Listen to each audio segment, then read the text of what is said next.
మరోసారి నిరసనలు మిన్నంటాయి. దాదాపు 4 ఏళ్ల తర్వాత అక్కడి జనం మళ్లీ రోడ్డెక్కారు. దేశంలో ఆర్థిక సంక్షోభం ప్రజల్లో అశాంతికి కారణమైంది. అక్కడ నిత్యావసర వస్తువుల ధరలు కొండెక్కి కూర్చున్నాయి. పరిస్థితి ఎంత దారుణంగా ఉందంటే జనం దాచుకున్న డబ్బులు ఖర్చయిపోతున్నాయి. ఆహారం, ఔషధాలు కొనలేని స్థాయికి పరిస్థితి చేరుకుంది. పేదలే కాదు, మధ్యతరగతి ప్రజల జీవన ప్రమాణాలు సైతం దిగజారిపోయాయి.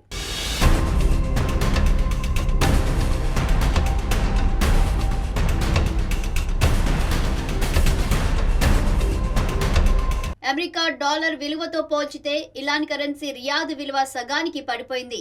ద్రవ్యోల్బణం ఏకంగా 42.5% చేరడంతో పౌరుల్లో ఆగ్రహం కట్టలు తెంచుకుంది. గత ఏడాదితో పోలిస్తే ఆహార పదార్థాల ధరలు 70% పైగా పెరిగింది. టెహ్రాన్లోని గ్రాండ్ బజార్లో ఉన్న వ్యాపారుల ఆందోళనలతో మొదలైన నిరసనలు దేశం మొత్తం విస్తరించాయి. డిసెంబర్ 27న మొదటిసారి టెహ్రాన్లో దుకాణదారులు వీధుల్లోకి వచ్చారు. ఇందులో ప్రజలు భాగస్వాములుగా చేరడంతో ఉద్యమం మలుపు తిరిగింది. అప్పటి నుంచి ఆందోళనలు కొనసాగుతున్నాయి. అవి కరాజ్, హమేదాన్, కెష్మో, మలాట్, ఇస్పాహాన్, కర్మాన్షా, షిరాజ్, యాజ్లకు విస్తరించాయి.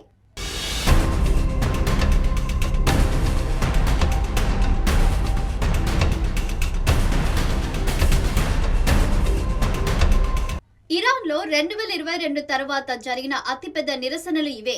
హిజాబ్ ధరించలేదని ఆరోపిస్తూ ఇరాన్ మోరల్ పోలీసులు 22 ఏళ్ల మహాసా అమీనీని అరెస్టు చేయగా ఆమె కస్టడీలో ఉండగా చనిపోయారు. దీంతో యువతుల ఆవేశం కట్టలు తెంచుకుంది. వీధుల్లోకి వచ్చి హిజాబ్కు వ్యతిరేకంగా ఆందోళనలు చేపట్టారు. ఆ నిరసనలకు అంతర్జాతీయంగా ప్రముఖులు, సెలబ్రిటీల నుంచి మద్దతు లభించింది.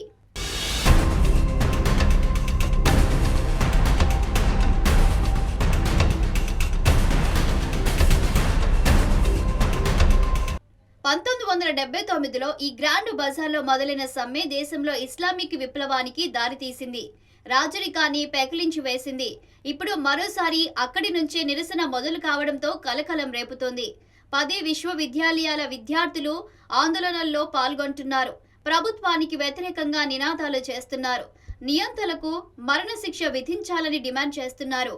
స్టూడెంట్స్ రోడ్లపైకి వచ్చి ముల్లాహులు దిగిపోవాలి, సర్వాధికారికి మరణం అంటూ నినదించారు. ముల్లాహు సమాధి కప్పే వరకు ఈ మాతృభూమికి స్వేచ్ఛ లభించదంటూ నినాదాలు చేశారు. 1979లో ఇస్లామిక్ విప్లవానికి ముందు ఇరాన్ను పాలించిన షా మహమ్మద్ రెజా కుమారుడు పహలవి రెజా పహలవికి ఆందోళనకారులు మద్దతు తెలుపుతున్నారు. ప్రస్తుతం అమెరికాలో ప్రవాసం గడుపుతున్న రెజా పహ్లవి సామాజిక మాధ్యమాల్లో స్పందిస్తూ నిరసనలకు మద్దతు పలుకుతున్నారు.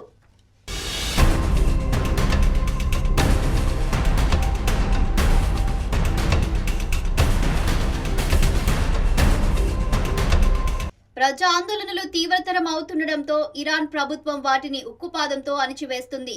నిరసనకారులపై ఎక్కడికక్కడ భద్రతా దళాలు కాల్పులు జరుపుతుండటంతో పరిస్థితి మరింత ఉద్రిక్తంగా మారింది. ఈ కాల్పుల్లో 10ల సంఖ్యలో నిరసనకారులు ప్రాణాలు కోల్పోయారు. లోర్డేగాన్, కోహదాష్త్, ఇస్ఫాహాన్ వంటి నగరాల్లో నిరసనకారులు, భద్రతా బలగాల మధ్య తీవ్రస్థాయిలో ఘర్షణలు జరిగాయి.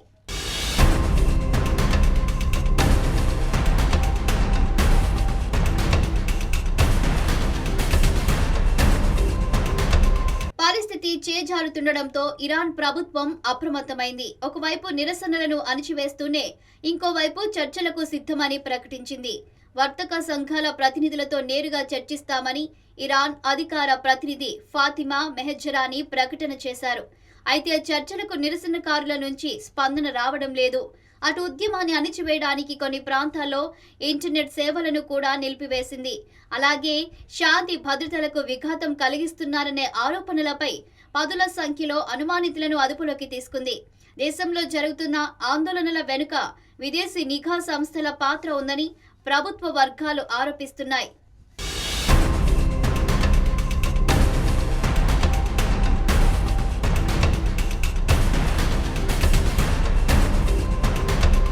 నిరసనకారులపై ఇరాన్ సైన్యం జరుపుతున్న కాల్పుల్లో పలువురు మరణిస్తుండటంతో అమెరికా అధ్యక్షుడు డొనాల్డ్ ట్రంప్ రంగంలోకి దిగారు. నిరసనకారులను చంపవద్దని ఇరాన్ను హెచ్చరించారు. అయాతుల్లా ఖమేని పాలనలో శాంతియుత నిరసనకారులను చంపితే తాము జోక్యం చేసుకుంటామని హెచ్చరికలు జారీ చేశారు. నిరసనకారులకు అమెరికా సహాయం అందిస్తుందని స్పష్టం చేశారు.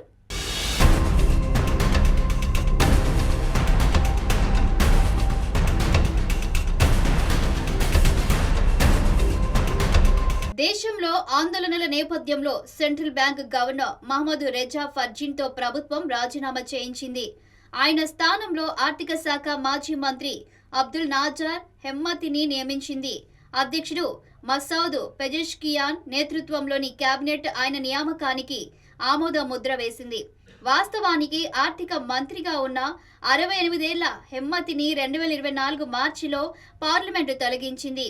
పాలనా వైఫల్యంతో పాటు ఆయన అమలు చేసిన విధానాలు రియాల్కు వ్యతిరేకంగా ఉన్నాయని అప్పట్లో తీవ్ర విమర్శలొచ్చాయి.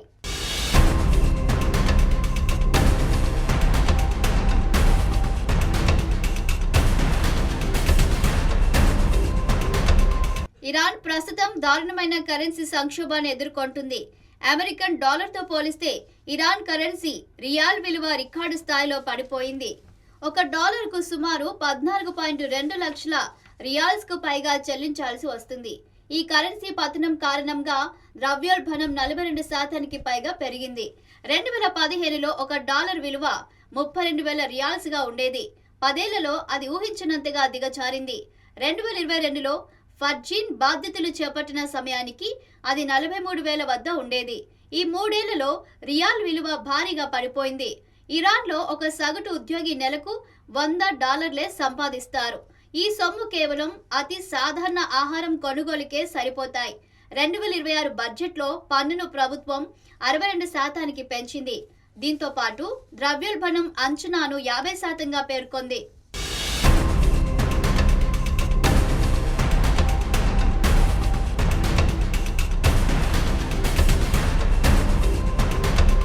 పెట్రోలియం ఎగుమతుల్లో అగ్రగామిగా ఉన్నప్పటికీ ఇరాన్ ఈ స్థితికి చేరడానికి ప్రధానంగా 2 కారణాలు ఉన్నాయి. ఒకటి, అమెరికా, ఇతర పశ్చిమ దేశాలు ఇరాన్ అణు కార్యక్రమాలపై విధిస్తున్న కఠినమైన ఆర్థిక ఆంక్షలు. దీనివల్ల ఇరాన్ అంతర్జాతీయ మార్కెట్లో స్వేచ్ఛగా చమురు అమ్ముకోలేకపోతుంది. రెండోది, దేశీయ వనరుల నిర్వహణలో వైఫల్యం. హమాస్, హిజ్బుల్లా వంటి విదేశీ గ్రూపులకు ఇచ్చే భారీ ఆర్థిక మద్దతు వల్ల ఇరాన్ పరిస్థితి మరింత దిగజారింది.